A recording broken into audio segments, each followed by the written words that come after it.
கீர்த்தி சுரேஷ் திரி ரீமேக்கான baby ஜான்ற படத்துல நடிச்சிட்டு இருக்காங்க. தமிழ் மற்றும் தெலுங்குல பெருசா கிளாமரா நடிச்சதே இல்ல.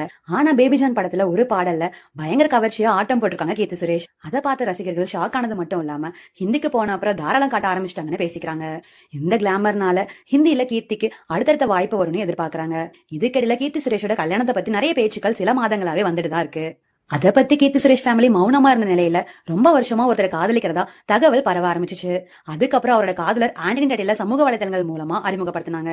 அது மட்டும் இல்லாம அவங்க 15 வருடங்களா காதலிக்கிறதாகவும் தெரிவிச்சிருக்காங்க. அதை கேட்ட ரசிகர்கள் 15 வருஷமான ஷாக் ஆனது மட்டும் இல்லாம கீர்த்தி கெரியர்ல பீக்ல இருக்கிறப்ப கல்யாணம் பண்றாங்களேன்னு கல்யாணத்துக்கு அப்புறமா நடிப்பாங்களா மாட்டாங்களான்ற கேள்விகளும் எழுந்திருக்கு.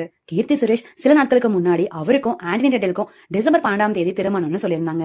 இந்த நிலையில இவங்களோட திருமண பத்திரிகை போட்டோ ஒன்னு வெளியாயிருக்கு. அதுல அவங்களோட மகளுக்கும் ஆண்டனி டட்டிலுக்கும் டிசம்பர் 12 திருமணம் நடக்க போவதா சுரேஷும் மேகனாவும் தெரிவிச்சிருக்காங்க. இந்த மாதிரி இன்ட்ரெஸ்டிங்கான தகவல்களை தெரிஞ்சுக்க நம்ம சேனலை சப்ஸ்கிரைப் பண்ணிக்கோங்க.